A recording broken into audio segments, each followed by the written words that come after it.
Olá, caros alunos! Estamos aqui para a parte 2 da nossa aula sobre lógicas e estruturas de controle.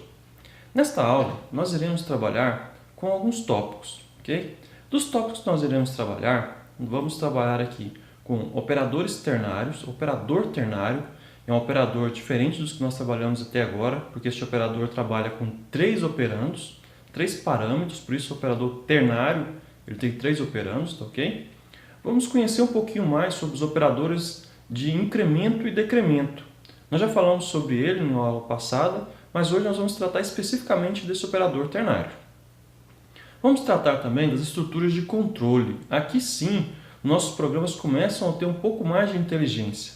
O motivo da aula passada, das expressões lógicas e dos operadores de comparação, foi justamente para nós chegarmos nas estruturas de controle, porque na estrutura de controle nós vamos poder agora tomar decisões dentro dos nossos programas. Decidir se eles vão fazer um passo ou não vai fazer aquele passo, dependendo de uma condição. Vamos então, mais uma vez, nos divertir um pouco com esses conceitos, esses novos conteúdos de lógica de programação. Bom, o primeiro que nós vamos ver hoje é o operador ternário. O operador ternário é um operador que ele tem 3 parâmetros, por isso ele é ternário. Ele tem uma expressão lógica, ok? E ele tem um valor que será assumido caso essa expressão aqui retorne verdadeiro, ele vai trazer esse primeiro parâmetro, ok? E caso a expressão lógica retorne falso, ele vai assumir o valor do segundo parâmetro que nós colocamos aqui, certo? Então, ele é chamado operador ternário porque ele recebe 3 parâmetros, 3 operandos, ok? Bom, o primeiro parâmetro é a expressão lógica. Falei porque nós vimos nas aulas passadas o conceito de expressões lógicas e operadores de comparação, nós podemos trabalhar com eles agora nas estruturas de controle de decisão. Então, a expressão lógica é uma expressão que vai ter que retornar verdadeiro ou falso, ou seja, um tipo booleano. Tá? O valor se verdadeiro, que é este valor aqui, número 1, e o valor se falso, que é o número 2, são valores que nós poderíamos atribuir a uma variável. Então, tudo que nós pudermos atribuir a uma variável pode ser colocado aqui neste espaço destinado ao valor se verdadeiro. A mesma é válido para o valor se falso. Vamos ver alguns exemplos. Aqui nós declaramos uma variável inteira chamada nota e atribuímos o valor inicial 7. E agora nós vamos declarar, olha aqui, uma variável do tipo string chamada resultado. Só que em vez de atribuir um valor direto ao resultado, nós vamos trabalhar com o operador ternário. Nós vamos colocar, olha aqui, uma condição, certo? Essa condição vai ser avaliada e caso essa condição retorne verdadeiro, será atribuído o valor do primeiro parâmetro. Caso essa condição seja avaliada e retorne falso, vai atribuir o valor do segundo parâmetro. Bom, se a nota nossa é 7, vai comparar aqui. Nota 7. 7 é maior ou igual a 6. Verdadeiro. Se isso aqui retornou verdadeiro, nós vamos usar o primeiro parâmetro, ou seja, a palavra aprovado. Eu ia falar apavorado, mas não se apavora, gente. É tranquilo isso daqui. Tá? Então, nós vamos ter a nota 7. 7 é maior ou igual a 6. Verdadeiro. Utilizaremos o primeiro operando. Então, o valor será aprovado. Então, a variável resultado conterá o valor aprovado porque a expressão lógica retornou verdadeiro. E aqui nós iremos mandar fazer a impressão da variável resultado que irá imprimir aprovado. Okay? Dando sequência, nós veremos um programa que utiliza agora o operador ternário. Bem simples o nosso programa, ele vai ser usado para pedir para fazer a leitura de uma nota e essa nota vai ser verificada se ele foi maior do que 6. Caso seja maior do que 6, vai ser armazenado no resultado o valor aprovado. Caso contrário, se a nota não for maior ou igual a 6, vai ser atribuído o valor reprovado. É o mesmo exemplo do anterior, mas em um programa. Nesse caso, nós estamos utilizando aqui, mais uma vez, vou reforçar, o nosso classe para fazer leituras do teclado. Essa classe, esse tipo de objeto que nós vamos trabalhar é o Java Util Scanner. Nós já usamos outras vezes, mas vou reforçar só para que vocês entendam bem o funcionamento dele. Nós declaramos então aqui float nota e string resultado. nós declaramos as variáveis, no caso do float não inicializamos, no caso do string, lembre que o string é um tipo especial, por ser especial nós apenas criamos o rótulo, não colocamos nada nesse rótulo ainda, não rotulamos nenhum espaço da memória, ou seja, não rotulamos nenhuma caixa, como estamos referindo nas últimas aulas. Então eu declarei aqui agora a classe do tipo, a variável entrada do tipo scanner e inicializei ela com a criação de um objeto scanner para fazer a leitura. Bom, como nós falamos anteriormente, em todas as aulas eu vou forçar, você deve conduzir o usuário a usar o seu programa, porque quando ele mandar rodar este programa, ele não vai saber o que está acontecendo. Se o cursor ficar piscando, você não falar para ele o que ele tem que fazer. Então, a primeira coisa que nós fizemos aqui agora foi imprimir a mensagem. Digite a nota final. Poderia ter colocado até mais, digite a nota final do aluno. E na linha número 7 foi chamado o comando entrada.nextFloat para poder fazer a leitura de um float. Esse dado será lido e armazenado na variável nota. Aí nós vamos usar o resultado ternário agora com a variável resultado que nós falamos antes. Resultado receberá o resultado da avaliação do operador ternário. Neste caso, nota maior ou igual a 6. Como nós estamos utilizando a entrada de dados do usuário, depende do que ele digitar. Se ele digitar uma nota 5, 5 maior ou igual a 6 vai dar falso. Dando falso, ele vai colocar reprovado na variável resultado. Caso contrário, se ele digite um valor maior do que 6 ou igual a 6, será colocado o resultado de aprovado. Aqui embaixo nós temos o teste de execução pedindo para digitar a nota e ele foi digitado 5,9 e foi colocada a mensagem que o aluno foi reprovado. Vamos testar o nosso programa lá no nosso ambiente de desenvolvimento. Já estou com ele aberto aqui. Tá? Voltamos aqui e vamos abrir o programa comparação 10.java, que é aquele que nós estávamos olhando lá na apresentação. Aqui nós temos o programa comparação 10, o import da nossa classe que a gente vai usar para fazer leitura do nosso tipo de variável chamado scanner, como vimos anteriormente. Declarei a variável, inicializei a variável scanner. Vocês vão ver o seguinte, pessoal, essas coisas que a gente já faz muitas vezes, eu não vou ficar repetindo muito não, vou só passar para vocês relembrarem o que fazem e vamos seguindo com a sequência da execução. Mandei imprimir o texto usando o comando systemout.println, digite a nota final e pedimos finalmente para que o usuário digite a nota com entrada.nextFloat. E em seguida foi verificado utilizando o operador ternário. Vou colocar um zoom para a gente poder enxergar um pouquinho melhor aqui. Dá licença, rapazinho. Isso, olha aqui. Entrada.nextFloat. Ele vai fazer a leitura e armazenar em nota. Resultado será feita a variação do operador ternário, nota maior ou igual a 6. Se digitar um valor maior ou igual a 6, ele vai atribuir aprovado. Se eu digitar um valor que é menor do que 6, vai cair no reprovado. Vamos testar o programa, vamos mandar executá-lo.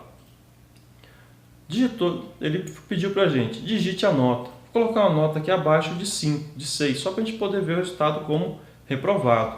Vou colocar como no exemplo lá, 5,9 e vou dar Enter. Olha lá, aluno reprovado, porque ele avaliou a expressão nota maior ou igual a 6, foi falso, por isso ele usou o último operando do operador ternário. Vamos executar mais uma vez para testar, vamos colocar uma nota maior do que 6 aqui agora, 6,0, e ele vai imprimir que o aluno foi aprovado. Okay? Então nós conseguimos verificar a execução do nosso programa aqui agora, com um programa bem simples, e o uso do operador ternário. Esse operador ternário é sempre interessante que a gente utilize ele nesse tipo de operações, porque ele é mais simples de fazer a leitura, porque é uma linha só de código, e a gente já consegue saber o resultado a partir da avaliação da expressão lógica. Vamos retornar à apresentação, no próximo exemplo.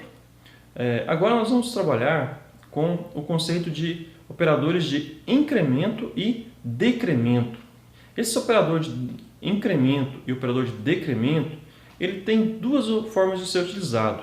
Ele pode ser usado pós-fixado, ou seja, o operador vai após a variável, e ele pode ser usado pré-fixado, quando ele vem antes da variável. Nós veremos que o resultado é diferente. Tá? Quando eu uso o operador de incremento mais em uma variável, nós vamos usar o valor da variável e depois de utilizar esse valor, vai ser incrementado.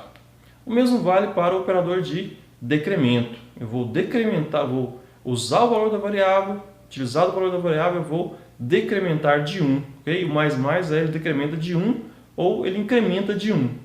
Então, no exemplo que a gente tem aqui, esse eu vou executar direto lá no nosso ambiente de desenvolvimento para que a gente possa debugar este programa e ver a variável sofrendo as alterações. Vamos lá. É o nosso exemplo 11. Vou abrir aqui então o programa comparação 11.java. Temos ele aqui agora. Vou limpar o console para não ficar nenhum resultado da execução anterior. Para a gente debugar, lembre que eu tenho que criar um ponto de parada, um breakpoint. Então vou colocar um breakpoint aqui na declaração da variável i e nós vamos agora fazer a depuração deste programa. Vamos mandar debugar, clicando aqui na joaninha. Então, mandamos executar. Foi mudado aqui a janela de browser para debug, onde a gente tem agora as variáveis que estão em uso, que foram declaradas no nosso programa. E vamos rodar isso passo a passo. É só confirmar se a gente tem uma tecla de atalho para poder rodar isso passo a passo, para não ter que ficar indo lá toda vez. Alt para baixo. Ok. Então, se eu quiser executar o próximo passo, eu não quiser ir lá na setinha, eu posso segurar Alt e setinha para baixo. Ele vai executar aquele passo. Então, ele executou o passo int i, declarou a variável foi criada, inicializada aqui no nosso espaço de variáveis, i igual a 1, do tipo inteiro. Bom, na linha número 5 agora, nós vamos mandar fazer a impressão da variável i, utilizando e fazer o uso do operador incremento, mais. Veja bem, nós estamos mandando imprimir a variável usando o printf com porcentagem %d, que é uma variável tipo inteiro, e mandamos imprimir o i mais. O que isso vai gerar como resultado? Como eu falei anteriormente, os operadores de incremento e decremento pós-fixados, ou seja, aqueles que vêm após a variável, eles operam da seguinte maneira. Primeiro, o valor é utilizado, ou seja, nós mandamos imprimir, ele vai imprimir o valor, depois de imprimir ele vai incrementar esse valor de 1. Tá? Então, se a gente aumentar aqui a janela para a gente poder visualizar a variável, a impressão e a variável aqui, nós vamos ver o seguinte, que ao clicar em executar, nós imprimimos o valor da variável, tá ok? I igual a 1, que era o valor que a variável tinha na linha número 5. Mas ao executar a linha número 5, ele usou o valor de i para imprimir e logo após usar o valor, ele incrementa esse valor. Por isso, nós vimos aqui que a variável passou a valer 2. Então, na linha número 5, somente imprime a variável, então a gente vai mandar imprimir, ele fez a i igual a 2. Agora nós vamos usar o operador de decremento. Então, nós mandamos imprimir novamente usando o printf, porcentagem d barra n para quebrar a linha, porque senão ficaria tudo na frente do outro emendado. Né? Não é emendado porque tem um espaço aqui. Né? Então, i menos vai pegar o resultado que tem dentro da variável e vai imprimir. Depois de imprimir, ele vai decrementar esse valor. Então, vamos executar lá, preste atenção aqui nas variáveis e no resultado da impressão. Executamos o passo. O resultado da impressão foi 2, porque o valor que i tinha no comando de impressão era 2, mas logo após utilizar o valor dele, decrementou o valor. Por isso nós vemos aqui que a variável agora vale 1. Se a gente der mais um step aqui, mais um passo, vai ser impresso aqui a variável valendo 1.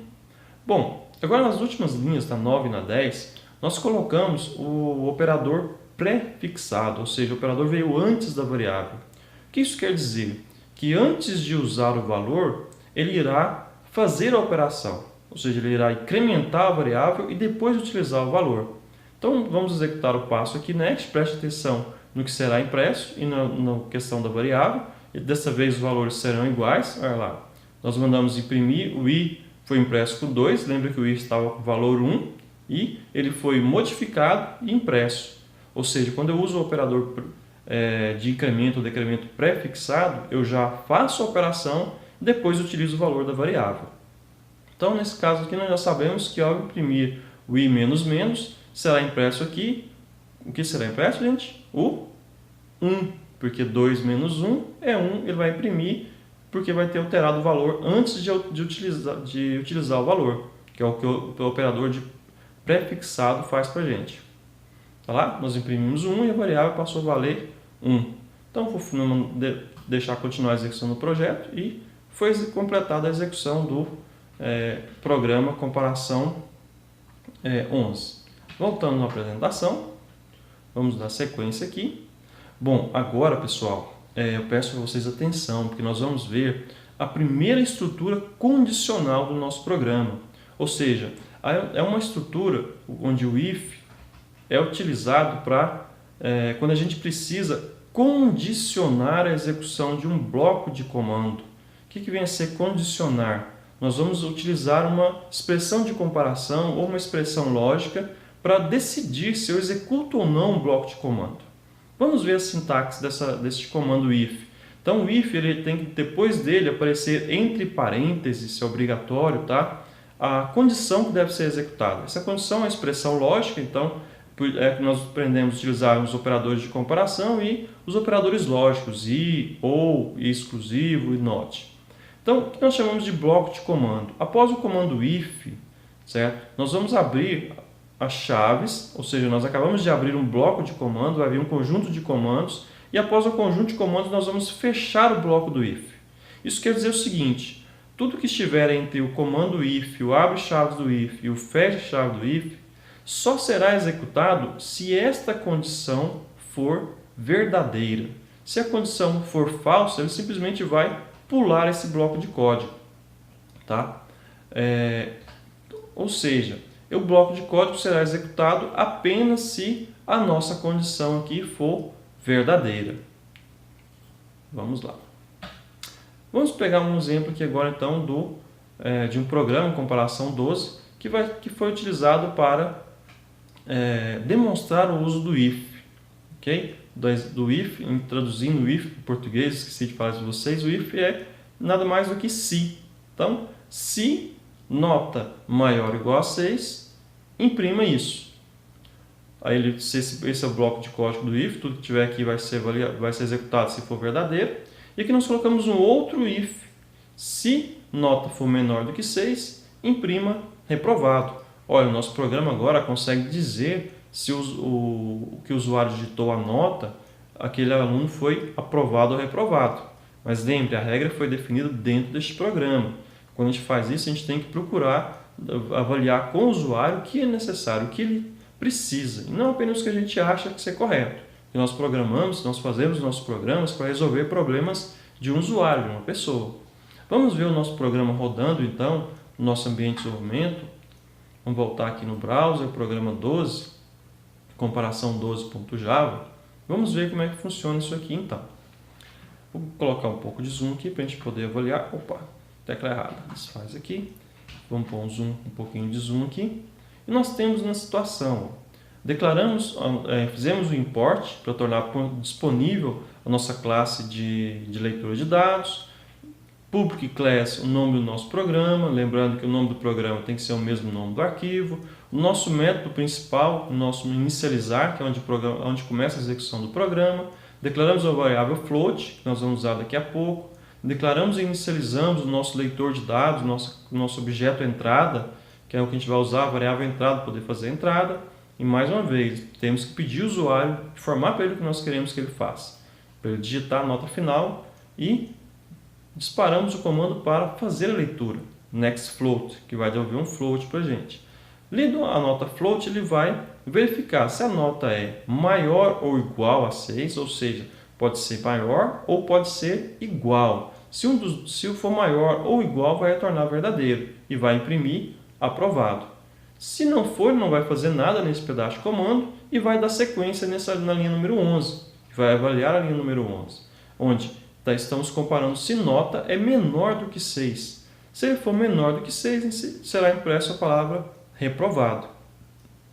Vamos lá, vamos executar este programa e ver o que acontece na execução. Digite uma nota. Este aluno é muito dedicado, ele tirou nota 7. Aqui, muito dedicado, hein, gente? Muito dedicado é 10. Mas vamos lá, 7.0, 7,0 também é o suficiente para passar. Não é o melhor, mas é o suficiente. 7,0, aprovado.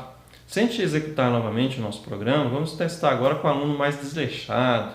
Ele tirou apenas 6,0. Será que ele foi aprovado ou foi reprovado? Ele foi aprovado também. Por quê? Porque a nota é igual a 6. Sendo que a primeira condição verifica se é maior ou igual. Sendo igual, ele vai executar, vai chegar aqui, vai ser verdadeiro e vai imprimir aprovado. Agora teve um aluno muito desleixado, ele tirou 4,0 e foi reprovado. Ok? Bom, aqui nós temos então, gente, a primeira estrutura de controle condicional que nós vimos, que é o if. Quando nós queremos executar uma operação, um pedaço de código apenas quando uma condição for verdadeira, nós vamos utilizar o if. Então, nesse caso, se nota maior ou igual a 6, faça estes comandos. Imprima aprovado. Se não for maior ou igual a 6, ele não faz o que está aqui dentro. Simplesmente não faz nada. Vai olhar, a nota é maior ou igual a 6? Não, tirou 4. Então ele vai descer e vai continuar a execução do programa. Então ele vai avaliar aqui agora se a nota é menor do que 6. A nota sendo menor do que 6, ele vai imprimir reprovado, que foi o que nós testamos aqui e funcionou direitinho. Vamos continuar na nossa apresentação então. Bom, o if ele tem algumas variações. A primeira variação que nós iremos ver agora é o if-else. É se e senão. Ok? Em português, o if é se e o else é senão. Se não. Então, ele é utilizado quando a gente precisamos condicionar a execução de um bloco quando a expressão lógica for verdadeira, ok? E outro bloco de comandos se ela for falsa, ou seja, a condição retornou falso. Então, agora nós podemos colocar um bloco de comando para quando a condição é verdadeira, ok? Que é esse primeiro bloco de comando aqui. Se não, que é o else, eu posso colocar um bloco de comando que vai ser executado caso a condição não seja verdadeira. Tá? Então, nós podemos executar um bloco de comando quando a condição é verdadeira ou executar um bloco de comando quando a condição não é verdadeira. Vamos a um exemplo. Eu vou mais uma vez seguir a explicação lá pelo nosso ambiente de desenvolvimento para a gente poder entender melhor, a gente ver isso aqui rodando. Tá? Então, nós temos aqui o nosso código, onde a gente tem nota maior ou igual a 6.0, que é o nosso se, if nota maior ou igual a 6.0, imprime aprovado. If nota menor que 6, imprima reprovado. Opa, professor, esse nós já vimos. Foi o da explicação anterior. Desculpa aí, pessoal. Nosso próximo exemplo é o comparação 13. Isso. Veja que foi até bom ter acontecido isso para a gente poder dar uma olhadinha aqui. Ó. No comparação 2, não precisava ter utilizado dois ifs para poder fazer a operação. Porque se a nota não for maior ou igual a 6, ela é menor do que 6. Eu não preciso comparar. Então é isso que nós estamos fazendo aqui no comparação 13, ó, no programa comparação 13. Eu verifiquei se a nota é maior ou igual a 6. Se ela for maior ou igual a 6, o aluno foi aprovado. Se não, else, tá ok? Aqui, ó. Se não, duas barras, lembra do comentário?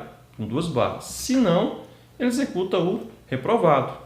Esses dois programas, eles fazem a mesma coisa, só porque esta segunda versão ela é mais eficiente, porque ela faz apenas uma comparação e consegue atender as duas situações. Vamos mandar executar o programa. Ele vai imprimir a mensagem para a gente, ela digite a nota final e em seguida vai pedir para a gente digitar. Vou digitar aqui uma nota bem ruim, 0. Esse aluno aqui não fez foi nada. E vamos ter o resultado reprovado, porque ele avaliou a condição. A nota é maior ou igual a 0, 0 é maior ou igual a 0, falso. Então ele executou a parte do se não. Aqui é se verdadeiro, faça isso. Se não, faça isso. Por isso foi impresso reprovado, porque eu digitei 0 na nota, 0 maior ou igual a 6.0, falso. Ele veio e executou o se não para a gente. Tranquilo, pessoal? Bem simples isso aqui. Vamos dar sequência. Agora, existem situações que a gente precisa encadear comandos. Lembre que o if é um comando. Ele pode ser colocado dentro de outro if.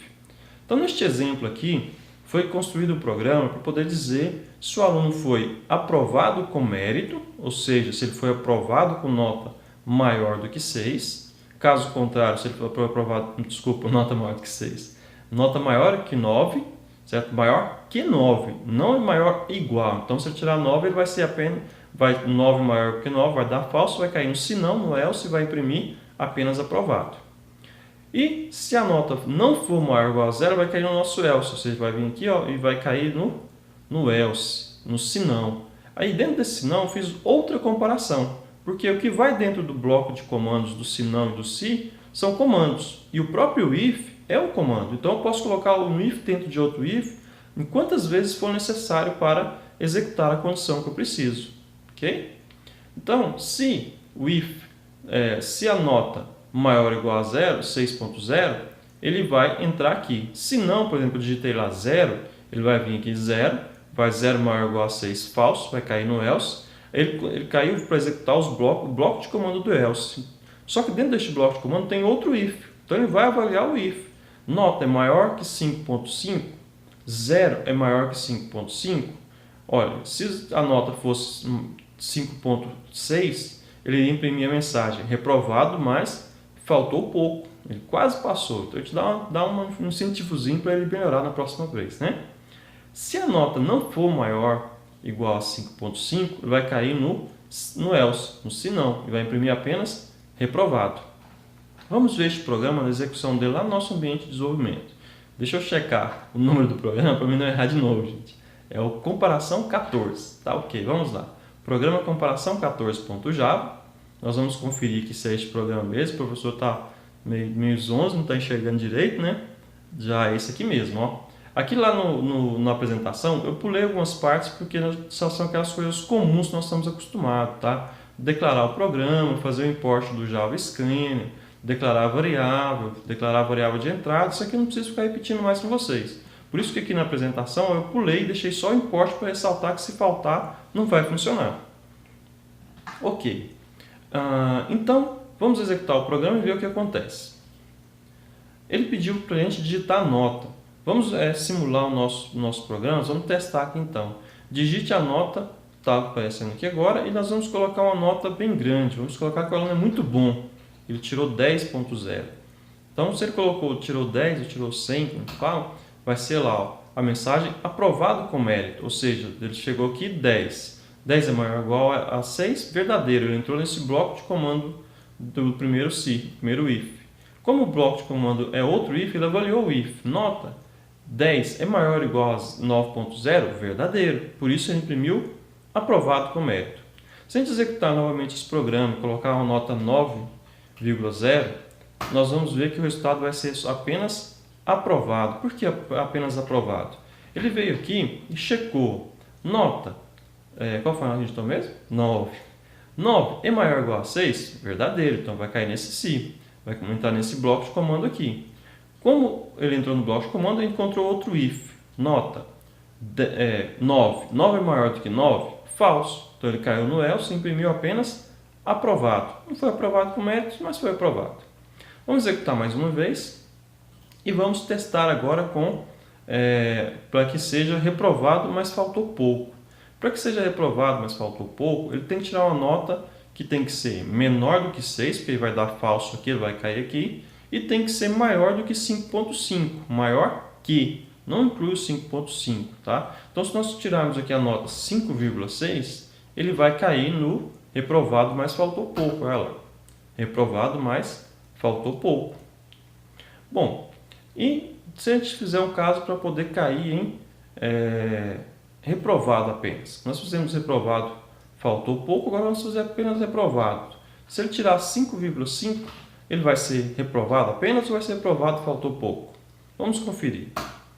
Foi apenas reprovado, porque 5, nós vimos aqui, ó, 5 é maior ou igual a 6? Falso. Caiu no se não. Então, se não, ele fez outra condição. Se, if, nota 5.5 é maior que 5.5, falso, é igual, né? Então, caiu no se não e imprimiu apenas reprovado. Veja bem, pessoal, neste programa agora, nós temos condições de fazer várias comparações. Então, nós vimos que foram necessários, nós temos 4 resultados possíveis, porque são 4 condições que serão avaliadas. Na verdade, são 3 condições, mas o resultado nós podemos ter, nesse caso, 2 resultados e aqui embaixo mais 2 resultados. Então, tanto 4 possibilidades de impressão. Joia. Nós temos outras situações onde eu quero fazer uma comparação após a outra, sendo que apenas uma delas pode ser verdadeira. Tá? Então, neste caso, o comando if, else, if, ele condiciona a execução de um bloco de comando a uma expressão lógica, caso ela seja verdadeira. Se essa condição for falsa, ele vai continuar avaliando outra expressão, nesse caso, condição 2. nós podemos ver aqui, ó, se a condição if condição 1 for verdadeira, ele vai executar o primeiro bloco de comandos. Vou começar a limpar essa tela aqui que eu risquei muito ruim. Então, se a condição 1 for verdadeira, ele vai executar esse. Aí nós temos que ver que é se não. Então, se a condição é igual a 1, falso. Então, se não, if. Então, se não, if novamente, condição 2. Se a condição 2 for verdadeira, ele vai executar este bloco de comando. Se ela não for verdadeira, vai cair no se não. Então, nós podemos criar vários senãos dentro de um if. Certo? Um se não if, condição 3. Se precisasse de mais um, aqui eu colocaria else, if, condição 4 e assim sucessivamente. Eu posso criar várias condições, tá? Conforme o nosso programa exigir que a gente trabalhe. Vamos ver aqui um exemplo para poder transformar a nota de um aluno em um conceito de A, ou B, ou C, ou D. Sendo que nós estamos falando o seguinte, que a condição para isso é que se a nota for maior do que 8, vou arriscar desenhar aqui, gente. Se a nota for maior ou igual a 8, deve ser atribuído o conceito A. Se a nota for maior ou igual, tá? Maior ou igual a 6 e menor, lembra do nosso operador aqui? Ó, nós temos agora o i duplo. Então, se a nota for menor do que 8, tá? Veja bem que é apenas menor. Por que é apenas menor? Porque se for igual, ele vai cair na primeira condição e vai dar A. Então, se ela for maior ou igual a 6,5 e nota for menor do que 8, nós vamos atribuir o conceito B. Eu vou limpar esse desenho, gente, que minha letra no mouse, desenhado no mouse, é horrível. Então, melhor a gente utilizar só riscar as variáveis ali, né? Vamos dar sequência, então. Aqui nós temos outro exemplo. Então, ele avaliou se nota maior ou igual a 8, vai cair no A. Se não, se de novo, nota maior do que 6 e menor do que 8, ele vai cair aqui. É interessante, pessoal, quando a gente tem essas situações de vários ifs ou de vários se, um encadeado um após o outro, apenas uma delas vai ser executada, tá ok? Porque se ele entrar aqui if nota maior ou igual a 8, ele vai executar a atribuição do conceito igual a A. E ele não vai cair em nenhum desses outros aqui, vai continuar a execução aqui embaixo, ó. Então, se a nota é maior ou igual a 8, é verdade, ele vai executar este bloco de comando e depois ele vai para o final do se e vai dar sequência na execução. Então, quando eu uso esses blocos de comando com if, vários if, else if, nós estamos querendo avaliar apenas uma das opções pode ser verdadeira, tá? Então, apenas uma dessas ifs será executado. Então, se o nota for maior ou igual a 8, ele vai executar o conceito igual a A. Ele não vai mais nem avaliar os demais. Se o nota não for maior ou igual a 8, ou seja, essa expressão de false, aí ele cai no else e avalia esse if, esse se. Se esse se for verdadeiro, se essa condição aqui for verdadeira, que ela pode ser uma condição composta, utilizando o operador lógico, igual nós usamos aqui o e, ele vai avaliar se a nota é maior ou igual a 5.5 e duplo, nota menor que 8. Lembra a diferença do i simples para o e duplo?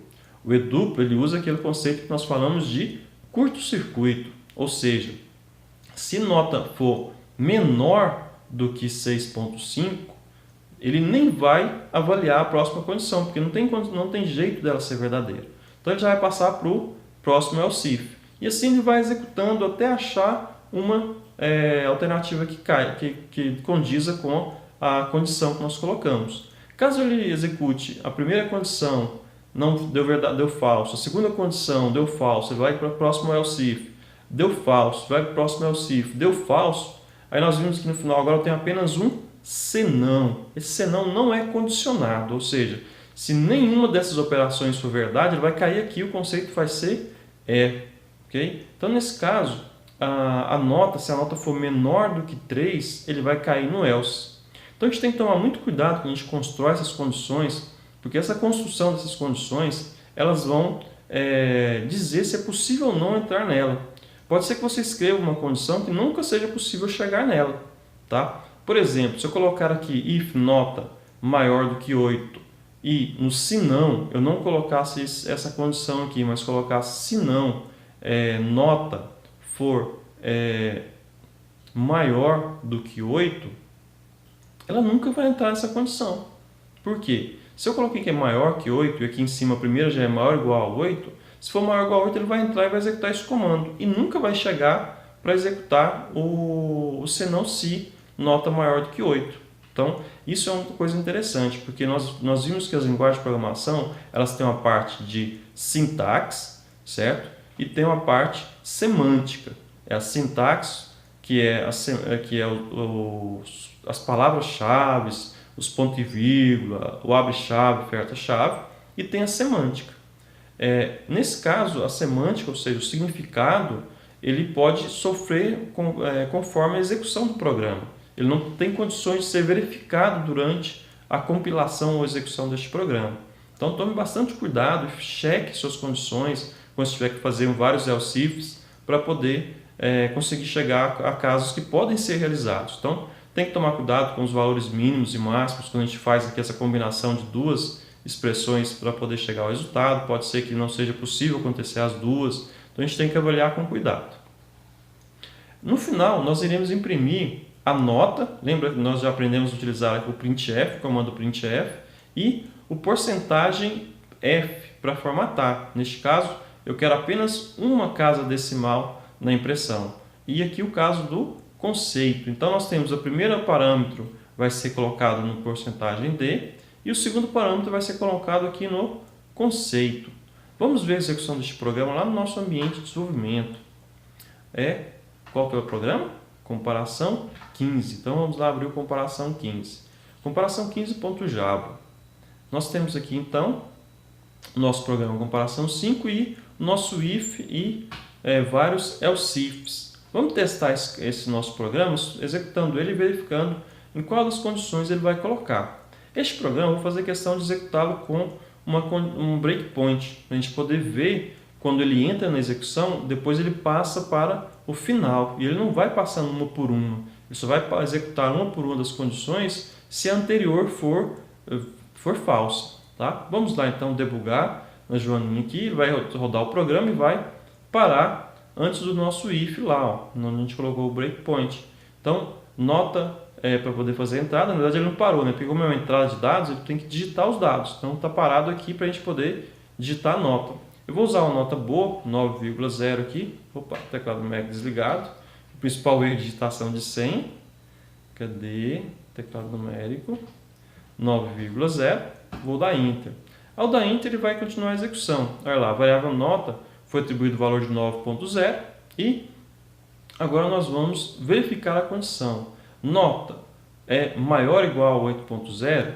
9 é maior ou igual a 8,0? Verdade. Então vamos executar o passo. Você vai ver que ele vai entrar dentro deste bloco de comando para executá-lo. Olha, entrou. Vai executar o comando igual a A. Nós vamos ver que a variável comando vai aparecer... Comando não, desculpa. Conceito vai aparecer aqui com A. Então vamos dar no próximo passo. Olha lá. Conceito é igual a A, que é um objeto. Veja bem, logo depois que ele executou este comando da linha 10, olha para onde ele pulou. Lá para a linha 20. Por quê? Porque quando uma delas for verdade, essas outras não vão mais ser avaliadas. Tá? E ele vai fazer a impressão para a gente aqui, com a nota com uma casa decimal e o conceito que foi escolhido. Olha o resultado lá, nota 9,0, conceito A. Vamos finalizar o programa, vou mandar terminar a execução, vou mandar debugar novamente e vamos colocar agora uma nota que vai fazer cair nessa condição. Pense um pouquinho, qual seria o valor que nós temos que colocar para que o conceito seja B? Aqui, olha, nota tem que ser maior ou igual a 6,5 e nota tem que ser menor do que 8. Então, vamos colocar uma nota 7,5 que eu acho que vai dar. Então, vamos lá. Vou mandar, vou digitar o valor aqui que ele pediu, 7,5, vou dar Enter. Nossa variável foi atribuído o valor 7,5 e eu estou na condição. Nota é maior ou igual a 8,0? Qual que é a nota? 7,5. 7,5 maior do que 8? É falso, né? Então ele vai cair no se não. Como é que é no se não? Ele vai avaliar outro se. Tá? Chegando aqui, olha, ele vai avaliar esse outro se. Agora a nota, que é 7,5, é maior ou igual a 6,5? Verdadeiro. e nota é menor do que 8.0, também verdadeiro. Então, essa expressão lógica retornou verdadeiro, essa expressão lógica retornou verdadeiro, então o E vai ser verdadeiro e verdadeiro, vai retornar verdadeiro. Ok, vamos lá. Olha, entrou na linha 12 para executar o bloco de comando do se não e se, e ele atribuiu o 8, e assim que vai atribuir 8, assim que eu mandar o próximo passo, ele vai pular para a linha 20, porque não tem mais nada para ele avaliar aqui. Ok, ó, pulou para a linha 20 e vai imprimir para a gente o conceito, ó, nota 7.5, conceito B. Bom, vocês podem pegar esse programa e fazer mais testes. Não vou passar um por uma das condições, porque são bastantes condições neste caso, tá? Mas vocês entenderam bem como é que funciona. Ele avalia o primeiro se, em seguida, se esse se for falso, vai avaliando o se não. Ok. Bom, e nós temos agora uma outra estrutura, que é quando a gente precisa fazer esses casos de vários se nãos, para não ter que fazer tão burocrático, a gente pode usar o comando switch, tá? Switch chave. Ele é executado quando a gente tem um valor e quer determinar se ele é igual a outros certos valores.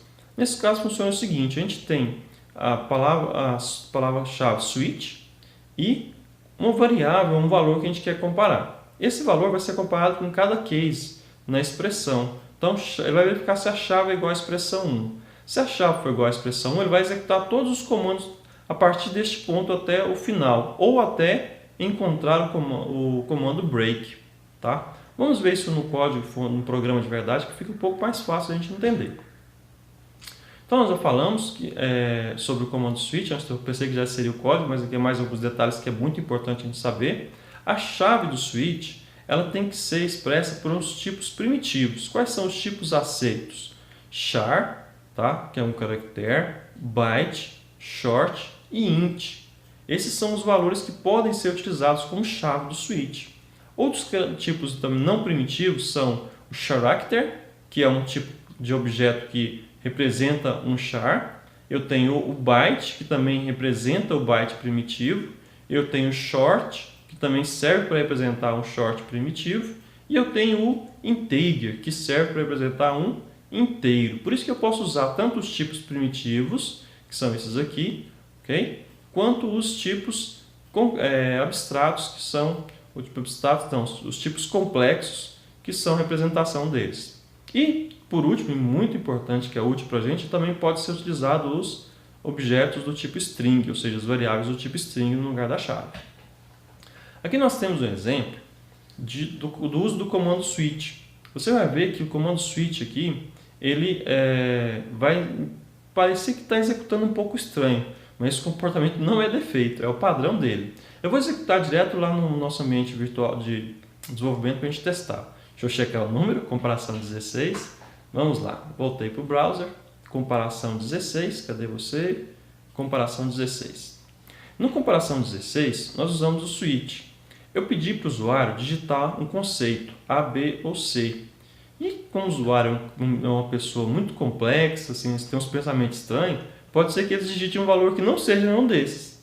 E o nosso programa vai tratar também usando o default do case. Vamos testar. Eu vou executar o programa aqui, para a gente poder ver o resultado. Tá? Ele vai pedir para a gente, para executar, né? Para compilar não, vamos lá, executar esse aqui. Ele vai pedir para a gente digitar o conceito. Eu vou colocar aqui o conceito A, tá? A maiúsculo, que é o que ele pediu para mim aqui, vou ser bonitinho nesse ponto. E dei Enter. Olha que coisa interessante que aconteceu. Nós colocamos que era A, mas ele imprimiu ótimo, regular, ruim e desconhecido. Porque ele fez. Como é que funciona o switch, gente? Ou o caso? Caso o conceito case com A, faça esse comando até o fim do switch. Então ele veio, eu coloquei A, ele deu systemout.println ótimo, e como ele continua executando até finalizar o switch ou achar algum comando que mande parar, ele executou a impressão do ótimo, do regular, do ruim, desconhecido. Se a gente testar mais uma vez aqui a execução e colocar o conceito C, tá? Nós vamos ver que vai ser impresso ruim, desconhecido, porque ele vem aqui, switch, conceito foi C. Ele vai vir aqui, C é igual a A? Não. C é igual a B? Não. C é igual a C? Opa, verdadeiro. Se C é igual a C, ele vai começar a executar a partir deste ponto. Vai imprimir ruim e continua a execução até chegar no valor no final do case. Tá? Se a gente testar então, vou passar para o próximo programa aqui, que é o comparação 17, nós veremos que foi introduzido ao final de cada caso o comando break. O comando break faz o seguinte: toda estrutura onde ele está executando, no caso do switch ou os comandos, e ele encontra um break, ele simplesmente encerra o comando que ele está dentro dele. Então, quando ele está executando aqui, que a gente digita B, ele vem em caso switch igual a regular, ele vai imprimir o regular e vai achar a palavra break. Quando ele acha a palavra break, que é parar, brecar, vamos traduzir de forma simplificada o break como brecar ou parar. Então ele para a execução do switch e não vai mais fazer nenhum comando e vai sair para o final. Vamos executar aqui este programa para a gente testar ele então. Nós vamos digitar um conceito, eu vou digitar o conceito A. Então ao digitar o conceito A, olha, agora apareceu apenas o ótimo. Por quê? Ele veio aqui, conceito é A. A é igual a A, verdadeiro. Então ele executou o comando systemout.println ótimo. Opa, ele achou um break. Ao achar um break, ele passou direto para o final. Eu gosto de comentar com vários meus alunos, eu sou igual São Tomé. Eu tenho que ver para crer. Então, para a gente poder ver para crer, eu vou colocar aqui um breakpoint no switch para a gente poder executar passo a passo e ver o que está acontecendo lá. Tá?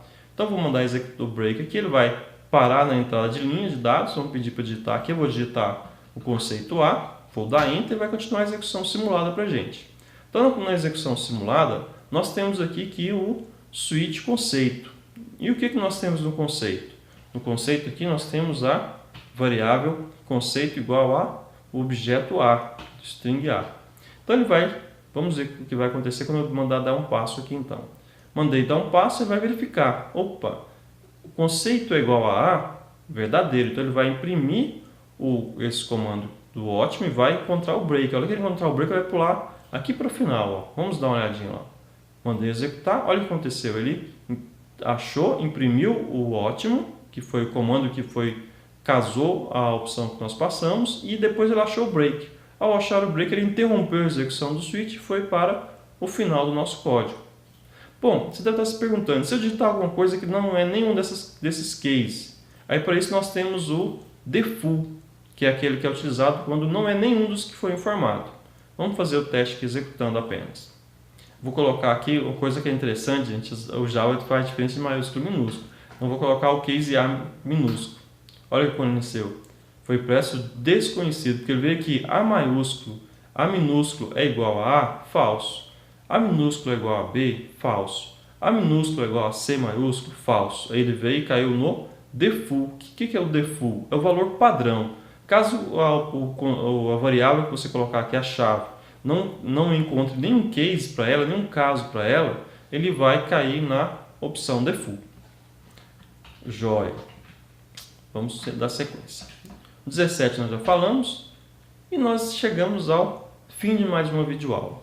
É muito importante, pessoal, agora que vocês aprenderam as estruturas de controle, de condição, que vocês pratiquem isso. Vocês não devem ter lido isso já várias vezes durante uma apresentação do material, que eu disse que lógica de programação ou programação é igual musculação. Ou seja, nós precisamos praticar para que surja efeito. Não adianta ficar olhando as pessoas fazer musculação e achar que sua barriga vai ficar trincada.